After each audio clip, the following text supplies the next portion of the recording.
4 PM news network में दोस्तों आपका स्वागत है। मैं हूं आपके साथ राशिद ज़हीर।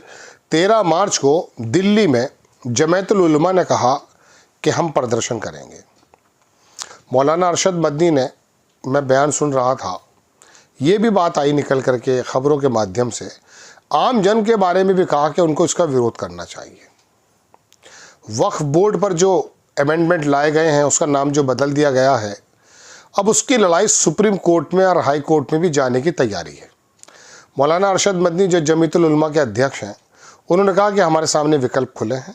हम जंतर मंतर पर जाएंगे 13 तारीख में, वहाँ पर लोगों को जागृत करेंगे और जागृत करने के बाद हमें अगर हाई कोर्ट या सुप्रीम कोर्ट के भी दरवाजे खटखटाने पड़े तो हम वहाँ जाएंगे। अब ये लड़ाइयाँ वक्फ बोर्ड की चली गई। क्या है वक्फ बोर्ड?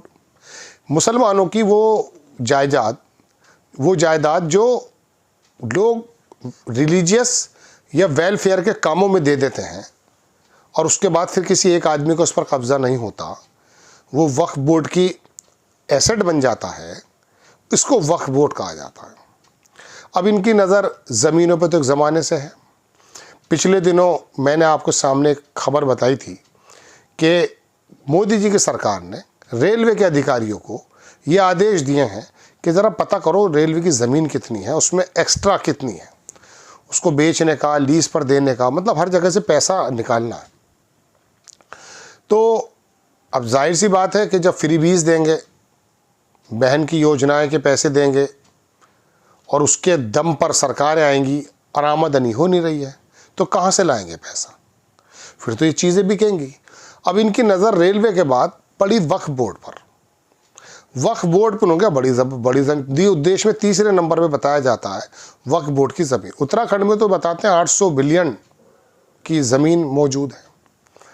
अब वो वहीं पर दुनिया भर की बातें चल रही हैं, यहाँ पर भी चल रही हैं। अब आकर सड़क पर बात आ गई। फिर वो JPC में चला गया था। फिर उम्मीदें ये की जा रही थी कि वो चंद्रबाबू नायडू और वो बिहार के जो नीतीश हैं, जिनको अचेत मुख्यमंत्री बता रहे हैं, लालू प्रसाद के लड़के, उन लोगों से उम्मीद ये थी कि इनको वोट मिलता है मुस्लिम समाज का। आंध्र प्रदेश में बीजेपी का गठबंधन चंद्रबाबू नायडू से इलेक्शन से पहले से था, लेकिन वहाँ के मुसलमानों ने चंद्रबाबू नायडू को ये सोचते हुए कि ये ईमानदारी की बात कहेंगे, उनको वोट दे दिया। उन्होंने आरक्षण की घोषणा भी की, कुछ अच्छी बातें भी की और आंध्र प्रदेश को आगे ले जाने की बात भी उन्होंने की, इसमें कोई दो राय नहीं है। लेकिन बात जब यह है कि अब इन दो नेताओं से उम्मीद की जा रही थी, बड़ी खबरें चली, चंद्रबाबू नायडू गिरा देंगे सरकार, नीतीश कुमार उठा के पटक देंगे। ऐसा कुछ भी नहीं हुआ। अलबत्ता नीतीश कुमार का जो लल्लन सिंह है, बड़े शानदार नेता मुझे लगते थे। मैं कह रहा हूँ, लोकसभा में बात ही करने लगे ऐसे जैसे बीजेपी के नेता हों, जबकि बिहार में अल्पसंख्यक समाज लालू प्रसाद होने के बावजूद भी नीतीश कुमार को वोट देता है। नीतीश कुमार एक ज़माने से बीजेपी के साथ है, लेकिन चूंकि व्यवस्थाएं, कानून की व्यवस्थाएं कुछ बेहतर कर दी थी, सुदृढ़ कर दी थी, तो वहाँ के इंसाफ पसंद तबके ने, जो अल्पसंख्यक जमात से है, महिलाएं हैं, उन्होंने नीतीश कुमार को वोट दिया। और नीतीश कुमार ने इसमें भी कोई दो राय नहीं कि पहले शासन अच्छा भी चलाया था। ऐसा नहीं था कि सिर्फ बीजेपी के पक्ष में ही सारे काम चल रहे थे। बिहार और अल्पसंख्यक और कमज़ोर और महिलाओं और कुर्मी और जो OBC थे, उनके मद्देनज़र जो भी बातें अच्छी हो सकती थी नीतीश कुमार ने की भी थी।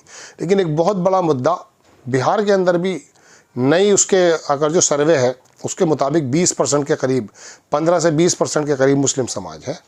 पहले तो 10 ही बताते थे, अब वो 15 से 20% हो गया, चूँकि सर्वे करा लिया था नीतीश कुमार ने। तो उस तमाम वर्ग को भी दरकिनार किया जा रहा है। उनकी उम्मीदें थी कि ये काम कर बैठेंगे। बल्कि जमायतुल उलमा बिहार भी चली गई थी और उम्मीद की जा रही थी कि नीतीश कुमार वहाँ आएंगे। मुझे भी लगता था कि वो आएंगे, लेकिन अब हालात बदल गए हैं।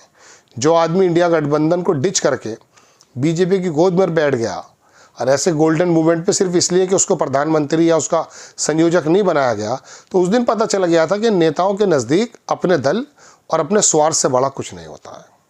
खैर, तो दोस्तों बात यह है कि अब ये वक्फ बोर्ड की लड़ाई सड़कों पर आ गई है। इससे मुझे और आपको क्या क्या मिलने वाला है? कुछ नहीं मिलने वाला है। घंटों, महीनों, हफ्तों की फुटेज टीवी के जो बागड़ बिल्ले हैं नोएडा में बैठे हुए, वो आपका मेरा समय बर्बाद करेंगे, माहौल बनाएंगे और सरकार की मंशा बताएंगे कि देखिए साहब, वक्फ बोर्ड में इतना हंगामा होता था, इतनी बेईमानी होती है। कहाँ नहीं होती, बताइए आप मुझे। आपको मालूम है भारत के मंदिरों के पास कितना सोना है? मालूम है? अगर वो सोना और ये जितने मज़ार हैं इनका सोना मोदी जी ले लें, मैं आपको सच बता रहा हूँ, ये ट्रम्प वरम जितनी भी बातें बतिया रहे हैं ना, एलन मस्क, सब आगे कदमों में आ पड़ेंगे। इतना सोना है, लेकिन हिम्मत है किसी से सोना लेने की? 1 गज ज़मीन नहीं ले सकते आप मंदिर से। अलबत्ता दे देंगे, चूँकि आपको मालूम है कि आस्था जुड़ी हुई है। आप लोगों को इतना अवेयर कर देते कि वो खुशी के साथ अपना चयन कर लेते कि नहीं नहीं। जैसे मैं बहुत जगह देखता हूँ, मुजफ्फरनगर में एक मस्जिद रास्ते में आ गई थी अभी 1-2 साल पहले। वहाँ के मुस्लिम समाज ने कहा नहीं साहब, ये रोड बन रहा है, मस्जिद हटा दी जाए, कोई दिक्कत नहीं। उत्तर प्रदेश के मेरठ में एक मस्जिद आ गई थी, उन्होंने कहा हमारी पुरानी ज़मीन दिला दी जाए, कोई दिक्कत की बात नहीं है। दिमाग को बड़ा करना पड़ेगा, लेकिन जब संभल का सीओ कंधे पे गदा रख के घूमेगा और साल के 52 हफ्ते के जुम्मे ढूंढेगा, तो बताइए आपका मेरा विकास कैसे होगा? हम और आप बात कहाँ से करते हैं जानते हैं आप? हमारे पेट में बातें बनती हैं, दिमाग में बनती हैं नहीं। दरअसल ये जो मोबाइल है, इंटरनेट है, गोदी मीडिया है, अखबारात हैं, यही बातें करते हैं वो लोग। इन लोगों ने हमारे सामने बातचीत करने का जो मसाला दिया है वो यही तय करते हैं।